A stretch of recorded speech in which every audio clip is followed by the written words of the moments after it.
اپنی حفاظت اور اپنا مال جان کی حفاظت کے اعتبار سے اس کو کہے کہ یہ وہ اس سے لیتا ہے تھوڑا سا، اس کے اندر اصل چیز جو ہے وہ اس کا اپنے آپ کو اس کے مقابلے میں چھوٹا سمجھ لینا اور اپنے آپ کو بے حیثیت سمجھ لینا، کہ کفر کے ساتھ بندہ اپنے آپ کو باحیثیت سمجھے اور جن میں ایمان ہے ان پر بڑا بنے اور کفر کے ساتھ بنے، تو یہ نہیں ہے یہ نظام۔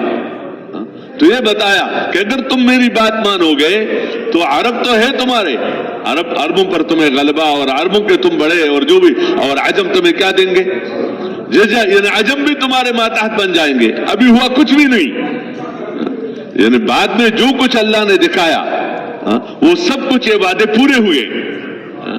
تو اس نے کہا، ابو جہل نے کہا کہ وَأَبِيكَ 10 کلمات، تیرے باپ کی قسم اس طرح تو میں تمہارے ساتھ 10 باتیں سننے کے لیے تیار ہوں۔ بعض اوقات ہوتا ہے نا کہ ہماری بات تو بس آپس میں بن سکتی ہے، کوئی ایسی بات نہیں ہے، تو کہتے ہیں اگر ایسی بات ہو تو آپ ایک ہی بات کہہ رہے ہو اور میں کیا ہے تمہارے ساتھ 10 باتیں بھی ماننے کے لیے کیا ہوں، تیار ہوں۔ حضور صلی اللہ علیہ وسلم نے فرمایا کہ لا الہ الا اللہ، انہوں نے یہ تو نہیں مانتا۔ آج اس کلمے کے اندر ہمیں دنیا اور آخرت کی کامیابیاں نظر نہیں آ رہی ہے، جبکہ میں اپنی بات کر رہا ہوں اپنے اس وقت کے اعتبار سے، جبکہ قرآن پاک نے پورے امتوں کے قصے سنا دیے، سب قصے سنا دیے، جو پچھلا امتیں گزر چکی ہیں ان کے بتا دیے کہ نبی نے ان سے یہ کہا تھا کہ تم یہ مانو تو تم کامیاب ہو جاؤ گے۔ اب دیکھو، مال والے تھے، تاجر تھے، زراعت والے تھے، اکثریت والے تھے، طاقتوں والے تھے، ملک والے تھے، ان میں سے کوئی دکھا نہیں سکتا کہ وہ اپنے اس نبی کے دعوت اور اس زمانے میں وہ کامیاب ہو گیا بغیر نبی کی بات مانے ہوئے، بغیر نبی کی۔ وہ ایسا تھا کہ اس نے خود اپنے ناکامی کا اقرار موت کے وقت کر دیا، موت کے وقت اس نے اپنے ناکامی کا اقرار، اور لوگوں نے اپنے نظروں سے دیکھ لیا کہ اس کے ساتھ کیا ہو گیا، اس کے ساتھ ایمان والوں کو اللہ نے دکھایا کہ اس کے ساتھ کیا ہوا۔ اس نے بنی اسرائیل کو جگہ جگہ سمجھایا کہ دیکھتے نو کہ تمہارے دشمن کو تمہارے آنکھوں کے سامنے میں نے ڈبو دیا اور تم پھر ادھر ہی جا رہے ہو، کہ کتنے اللہ تعالیٰ کی نعمت ہے۔ تو کسی ایک کو بھی اللہ جل شانہ نے کامیاب نہیں کیا۔ وقتی چیزیں الگ ہیں، ظاہری شکلیں الگ ہیں، لیکن موت کے وقت اس نے کہہ دیا کہ میں کیوں ناکام ہو کے جا رہا ہوں، میں ناکام ہو جا۔ ایک بھی یہ قصے سب سنائے، زمینداروں کے سنائے، تاجروں کے سنائے، اس طریقے سے جو قومی طاقت والے ان کے سنا دیے، بادشاہوں کے سنا دیے، وزیروں کے سنا دیے، اور پیسے والوں کے سنا دیے، کہ ان میں سے کوئی ایک بھی کامیاب نہیں ہوا۔ اور اس کے مقابلے میں وہ قصے بھی سنا دیے کہ جس نے بات مانی تھی وہ کیسے کامیاب ہوا، اس میں ایک ناکام نہیں ہوا اور ان میں ایک بھی کامیاب نہیں ہوا۔ اور دوسرا کام یہ جو اللہ نے سنایا ہے کہ میں نے ان کے ملک لے کر تمہیں دیا اور ان کے مال لے کر تمہیں دیا اور ان کے زمینیں لے کر تمہیں دیا، یعنی جس زمینوں پر اور جن مال اور ملکوں پر وہ اعتماد کر کے نبی کے مقابلے میں آتے تھے، تو اللہ نے ان سے لے کر تمہیں دے دیا، تمہیں ان کا وارث بنا دیا۔ حالانکہ یہ ایک واضح بات ہے، یہ دین کی بات ہے کہ جو مسلمان بندہ کوئی بھی دین کا کام کبھی ملک کے لیے نہیں کرے گا، دین کا کام کبھی ایک ہے مال کا مل جانا اور ایک ہے عمل مال کے لیے کرنا، ایک ہے ملک کا مل جانا اور ایک ہے عمل ملک کے لیے کرنا، ایک ہے دنیا میں عزت کا مل جانا اور ایک ہے کام کرنا عزت کے لیے، ایک ایک کسی کی شہرت اور محبت لوگوں کے دلوں کے اندر پڑ جانا، اور ایک ایک کام اس لیے کرنا کہ میں کیا ہو جاؤں، مشہور ہو جاؤں اور لوگ مجھے چاہے اور میں مرجع بن جاؤں۔ ان دونوں میں زمین اور آسمان کا فرق ہے۔ کام تو کیا جائے گا اللہ کے لیے، اللہ کی رضا کے لیے بس۔ کام ملک اور مال کے لیے نہیں، کہ دنیا میں نہ دنیا کی عزت کے لیے کام کیا جائے گا، نہ دنیا میں اطمینان لینے کے لیے کام کیا جائے گا، نہ دنیا میں دشمنوں پر غلبہ کے لیے کام کیا جائے گا، نہ دنیا کے راحتوں کو مقصود بنا کر اللہ کے حکم کو پورا کیا جائے گا۔ اللہ کے حکم کو تو اللہ کی رضا کے لیے پورا کیا جائے گا۔ وَرِضْوَانٌ مِّنَ اللَّهِ اکبر، اللہ کا راضی ہونا یہ تو سب سے بڑی نعمت ہے۔ اس کے مقابلے میں مال کا مل جانا، ملک کا مل جانا، دنیا کے عزتوں کا مل جانا، دنیا کے چیزوں کا مل جانا، اس کی کیا قیمت ہے؟ ذَلِكَ هُوَ الْفَوْزُ الْعَظِيمُ، یہی بڑی کامیابی ہے۔ اور دوسری بات کہ رضا کی جگہ جنت ہے، رضا کی جگہ جنت ہے، تو کام کرنا ہے جنت کے لیے، اللہ راضی ہو جائے اور جنت مل جائے، جہنم سے بچ جاؤں، جہنم کے مصیبت اور پریشانیوں سے بچ جاؤں۔ یہ الگ بات ہے کہ اللہ نے وعدے کیے ہیں، اللہ نے وعدے کیے ہیں، اگر تم میری رضا کے لیے صرف اور آخرت بنانے کے لیے تم کام کرو گے اور تم عمل کرو گے تو اللہ تمہارے سے راضی ہو جائے گا، اور اللہ تمہاری آخرت بنائے گا، اور اس دنیا میں بھی اللہ تمہیں عزت دے گا۔ اس دنیا میں بھی اللہ تمہیں کیا دے گا؟ عزت دے گا، تاکہ عزت کے لیے مارے مارے دوسری جگہ نہ پھرے، کہ اس دنیا میں بھی اللہ تمہیں اطمینان دے گا، اس دنیا میں بھی اللہ تمہیں غلبہ دے گا، اس دنیا میں بھی اللہ پاک تمہارے مالوں میں برکت دے گا۔ یہ اس دنیا میں اللہ کے وعدے ہیں، اللہ کے وعدے ہیں۔ وعدوں پر یقین یہ دینداری ہے، اس میں شک نہ ہو کہ پتہ نہیں ہوگا یا نہیں ہوگا، لیکن وعدہ تو عمل پر ہے۔ وعدہ تو کس پر ہے؟ ایمان پر جو وعدے ہیں، ایک وہ ایمان ہے جو میرے اندر ہے، ایک وہ ایمان ہے جو اللہ چاہتا ہے، ایک وہ نماز ہے جو میں پڑھتا ہوں، تو اس نماز پر تھوڑا وعدے ہیں کہ بندہ کہتے میں نے تو نماز پڑھ لی اور پھر یہ ہوا، نہیں، نماز پر وعدے ہیں، اعمال پر وعدے ہیں، وعدے اعمال پر ہیں، وعدے معلوم پر نہیں ہے۔ ہاں، مال کمانے میں حکم پورا کرنے پر وعدہ ہے، مال خرچ کرنے میں حکم پورا کرنے پر وعدہ ہے، پیسوں پر کوئی وعدہ نہیں ہے، فقر پر بھی کوئی وعدہ نہیں ہے کہ چلو فقیر ہو گیا تو کامیاب ہو گیا، نہیں، فقر میں اللہ کے احکامات کو پورا کرنے پر وعدہ ہے، مالداری میں اللہ کے احکامات کے پورا کرنے پر وعدے ہیں، حکومت میں اللہ کے احکامات پورا کرنے پر وعدے ہیں، بیماری میں اللہ کے احکامات کے پورا کرنے پر وعدے ہیں۔ تو یہ وعدے اپنی جگہ پر ہے، لیکن ان وعدوں کو بندہ مقصود بنا دے اور کام اسی کے لیے کرے۔ جب بندہ اس کو مقصود بنائے گا تو کام میں پھر دیکھا جائے گا، اگر حکم پورا کر کی چیز مل رہی ہے، حکم پورا کر کے مال مل رہا ہے، حکم پورا کر کے ملک مل رہا ہے، حکم پورا کر کے عزت بنتی ہوئی نظر آ رہی ہے تو وہاں نظر آئے گا۔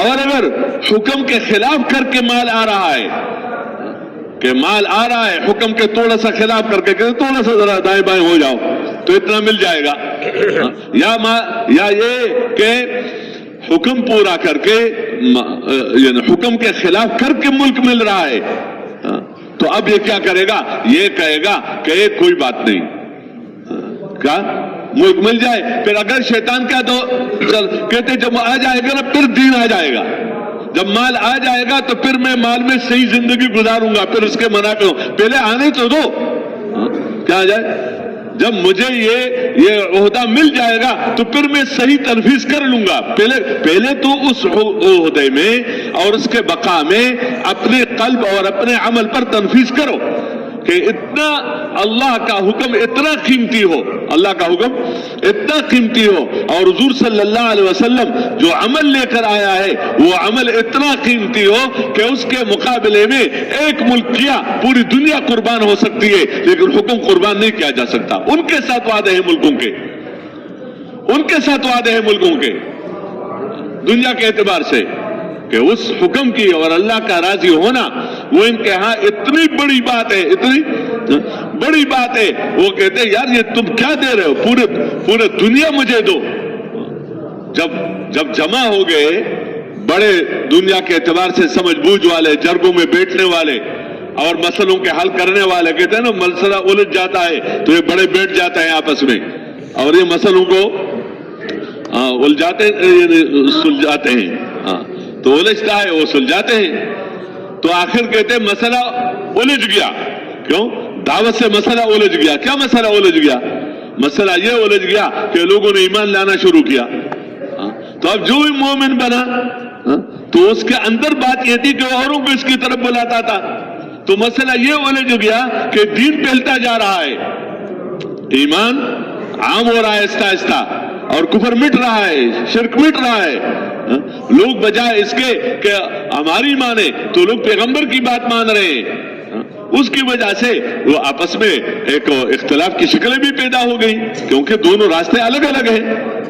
تو جب جمع ہو گئے اور ان کا جو بڑا بولنے والا تھا، سمجھدار تھا، اس نے حضور صلی اللہ علیہ وسلم سے باتیں کی، باتیں بھی اس انداز سے کی کہ تم اچھا ہو یا تمہارا باپ دادا۔ یہ بندہ کہے کہ وہ میں اچھا، وہ اچھا کہتے، یہ دیکھو یہ کیا کہہ رہا ہے، تم یوں ہے۔ حضور صلی اللہ علیہ وسلم نے جواب ہی نہیں دیا، فرمایا اچھا یہ بتاؤ اگر تمہاری اس محنت سے ہمارا نقصان ہو رہا ہے، کیا نقصان ہو رہا ہے؟ نقصان یہ ہو رہا ہے کہ لوگوں کے آپس میں جو اتفاق تھا وہ متاثر ہو رہا ہے، گھر میں لڑائیاں شروع ہو گئی، اور گھر میں یہ حالات خراب ہو رہے ہیں، اور اس کی وجہ ہے کہ عبت آلہتنا فرقت جماعتنا، کہ تم ہمارے معبودوں کی کمزوریاں بتا رہے ہو۔ حالانکہ پیغمبر تو ایک عام پیغمبر کا جو ماننے والا ہوتا ہے اس کے زبان قابو میں ہوتا ہے، وہ غصے میں آ کر گالیاں نہیں دیتا، غصے میں آ کر دوسرے کو بے عزت نہیں کرتا، اور پھر بعد میں کہتے ہیں یار بس وہ دماغ نے کام نہیں کیا۔ دین تو وہ ہے جو بندے کے دل کو بھی قابو کرے، دماغ کو بھی قابو کرے، کہ صرف جب وہ غصہ نہ ہو تو قابو میں ہے، اور جب غصہ آ گیا تو کیا ہے، اب بے قابو ہے۔ تو ایسے تو بات تو نہیں ہے، وہ تو دین کی کمزوری کی وجہ سے ہے۔ تو پیغمبر کے ماننے والوں کو کوئی غصہ دلاتے تھے تو وہ غصہ نہیں ہوتے تھے اس طرح کہ گویا حدود سے ہٹے اور دائیں بائیں ہو جائے۔ تو خود حضور صلی اللہ علیہ وسلم تو بہرحال تو انہوں نے کہا کہ تم اگر چاہتے ہو تو کہتے ہیں ہمارے معبودوں کو گالیاں دیتے ہیں، گالی، حالانکہ گالی کے بارے میں اللہ جل شانہ نے مسلمانوں کو بتایا وَلَا تَسُبُّوا الَّذِينَ يَدْعُونَ مِن دُونِ اللَّهِ فَيَسُبُّوا اللَّهَ عَدْوًا بِغَيْرِ عِلْمٍ، کسی کے بڑے کو گالیاں مت دو، اس کی تحقیر نہ کرو، جو اللہ کے علاوہ اوروں کو بلاتے ہیں تو ان کو گالیاں نہ دو۔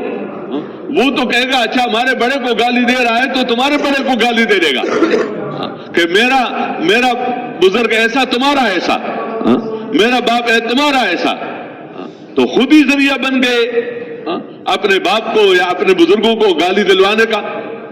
کہتے ہیں یہ تو پھر اگر تم اس کے معبودوں کو گالی دو گے تو یہ تمہارے معبود کو گالی دے گا، اور تمہارا معبود تو اللہ ہے۔ اور بغیر سمجھ بوجھے زد جب آ جاتا ہے، عناد آ جاتا ہے، تو وَلَا تَسُبُّوا الَّذِينَ يَدْعُونَ مِن دُونِ اللَّهِ فَيَسُبُّوا اللَّهَ عَدْوًا بِغَيْرِ عِلْمٍ، تو یہ پھر اللہ کو گالی دیں گے العیاذ باللہ۔ تو پیغمبر کہاں گالی دیتے تھے، لیکن وہ اس کو گالی سمجھتے تھے کہ ان کے ہاتھ میں نہیں ہے، ان کے ہاتھ میں نہ نفع ہے نہ نقصان ہے، نہ زندگی ہے نہ موت ہے، نہ دینا ہے نہ لینا ہے، سب کچھ کس کے ہاتھ میں ہے؟ تو جب ان کے ہاتھ میں ہے نہیں تو اس کی عبادت نہ کرو، اور اس کو اپنے مشکلوں میں مت پکارو، اور ان کے پیچھے مت پھرو، اللہ ہی کو مانو، اللہ ہی سے مانو، اللہ ہی سے مانگو اور اللہ کو مانو۔ تو جب وہ آگے کہے تو آپ ہمارے معبودوں کو برا بلا کہتے ہو، ہمارے اجتماعیت کو تم نے ختم کر دیا، فرقت جماعتنا وعبت آلہتنا، تم نے یوں کیا، یہاں تک کہ یہ مشہور ہو گیا کہ کوئی جادو ہے فلان ہے فلان۔ تو اب ہماری اور آپ کی آپس کی باتیں ہیں، بعض وقت آپس کی باتیں بھی ہوتی ہیں، ہمارے اور آپ کی کیا ہوتے ہیں آپس کی باتیں ہیں. اب تم بتاؤ کہ تمہارا مقصود اگر ملک ہے، کیا ہے؟ راستہ یہ اختیار کیا، راستہ یہ اختیار کیا کہ بات کروں گا، محنت کروں گا، آہستہ آہستہ لوگ مانیں گے، اور پھر آہستہ آہستہ کیا ہو جائے، ملک میرے ہاتھ میں آ جائے گا. تو اگر تمہارا مقصود ملک ہے تو ہم نے تمہیں بادشاہ بنا دیا، یعنی بجائے اس کے کہ اتنا لمبا راستہ اختیار کر رہے ہو اور اس میں یہ مسئلے ہیں، تو ملکنا کا لینا، ہم نے آپ کو اپنا بڑا بنا دیا، ہم تمہارے اجازت کے بغیر کوئی کام نہیں کریں گے، بس تو ہی ہو.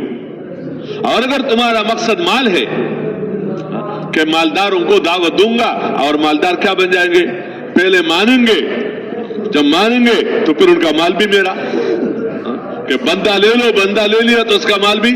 اور نظر پیسے پر ہے، اور اللہ کی نظر اس کی نیت پر ہے کہ اس مالدار کے ساتھ کیوں پھر رہے ہو، اور اس مالدار کو اپنے ساتھ کیوں لے کے پھر رہے ہو. اندر ہدایت ہے یا اندر اس کا مال لینا ہے؟ تعلق قائم کرنا ہے کہ چلو پیسے والے کے ساتھ تعلق ہو جائے گا، کل کوئی مسئلہ ہو جائے گا تو یہ میرا ضرورت پوری کرے گا، میرا کام کرے گا. تو اللہ کو پہچاننے والے اور اللہ کو جاننے والے اور جنت اور جہنم کو جاننے والے وہ اس دین کو دولت سمجھتے ہیں، اس لیے اس دین کی وجہ سے وہ غنی ہوتے ہیں. تو ان نے یہ سمجھا کہ شاید یہ بھی ہمارے طرح ہے. تو اگر تمہارا مقصد مال ہے تو اتنے لمبے چوڑے راستے پر مال جمع کرنا اور اتنے مسئلوں سے گزرنا، ہم تمہارے لیے اتنا پیسہ جمع کر لیں گے کہ سب سے زیادہ مالدار تم ہوں گے. اور حضور صلی اللہ علیہ وسلم خاموش ہے، باتیں ہو رہی ہے اور وہ خاموش. اور پھر فرمایا اچھا اگر تمہارا مقصد عیش و عشرت والی زندگی ہے کہ خواہش پوری ہو جائے، تو ہم تمہارے لیے اپنے بہنوں اور بچوں کو اس طرح ان کو جمع کر کے جن سے تم شادی کرنا چاہتے ہو فاختر منہن 10 دستوں اپنے لیے چانٹو جو تجھے پسند ہو. کیوں؟ یہ راستہ ہے مال کا لالچ دے کر اپنا کام کروانا، عورتوں کا لالچ دے کر اپنا کام کروانا، عہدے کا لالچ دے کر اپنا کام کیا ہے، اپنا کام کروانا. تو کہتے ہم آپ کو یہ دیں گے. اور اگر تم کام کر رہے ہو اور نہ تم کہتے ہو نہ مجھے مال چاہیے اور نہ مجھے ملک چاہیے اور نہ مجھے عورتیں چاہیے، یعنی عیش و عشرت والی زندگی چاہیے، تو یہ بیمار لوگوں کا کام ہے. یعنی کوئی بات ہے بندہ کام کرے اور پیسہ نہیں چاہیے، اور بندہ کام کرے کہتے ملک نہیں چاہیے، بندہ کام کرے اور دنیا کی زندگی کا بنانا مجھے نہیں چاہیے، تو یہ تو تم بیمار ہو. اور کام ایسا کر رہا ہے کہ جس سے آگے لوگوں میں مسئلے بنتے ہیں. تو ہم تمہارا علاج کریں گے، ہم تمہارا کیا کریں گے، علاج کریں گے کہ اللہ تمہیں صحت دے، یہاں تک کہ یا تو صحت مند ہو جاؤ اور یا ہم عاجز ہو جائیں کہ ہم تمہارا علاج نہیں کر سکتے. تو حضور صلی اللہ علیہ وسلم نے فرمایا کہ اچھا تم فارغ ہو گئے، یعنی تمہاری بات پوری ہو گئی. تو انہوں نے کہا بس ہماری تو یہی بات ہے. تو حضور صلی اللہ علیہ وسلم فرمایا کہ میں اس کے لیے نہیں بھیجا گیا، اور ڈرایا کہ اگر بات نہیں مانو گے تو تمہارے ساتھ وہ ہوگا جو قوم عاد کے ساتھ ہوا ہے، تمہارے ساتھ وہ ہوگا جو قوم سمود کے ساتھ ہوا ہے، تمہارے ساتھ وہ ہوگا جو پہلے ان قوموں کے ساتھ ہوا ہے جنہوں نے اپنے نبیوں کی بات نہیں مانی، تو تمہارے ساتھ ہوا ہے. انذرتکم مثل ساعۃ قوم، اس سے میں تمہیں ڈراتا ہوں، اس سے گھبراتا ہوں. اس میں اتنا روب ان کے اندر پیدا ہو گیا اور اندر سے ہلے. یہ دین کے اندر طاقت ہے. دین کی طاقت کسی چیز کا محتاج نہیں ہے کہ دین کا طاقت تب ظاہر ہوگا جب پیسہ ہو، دین کا طاقت تب ظاہر ہوگا جب ملک ہو، دین کا طاقت تب ظاہر ہوگا جب اکثریت ہو، دین کا کام تب چلے گا جب کوئی اس پر کوئی چیز. یہ دین اللہ ہی کی طرف سے ہے، دل اللہ ہی کے ہاتھ میں ہے. تو میں عرض کر رہا تھا کہ یہ بتایا کہ وہ سب سے لے کر ان کو دیا. کم ترکوا من جنات وعیون وزروع ومقام کریم ونعمت کانوا فیہا فاکہین کذالک وورثناہا قوما آخرین. ان بنی اسرائیل کو اللہ جل شانہ نے جو ملک دیا، یہ کیا انہوں نے کوئی راستہ اختیار کیا تھا اس کے لینے کے لیے؟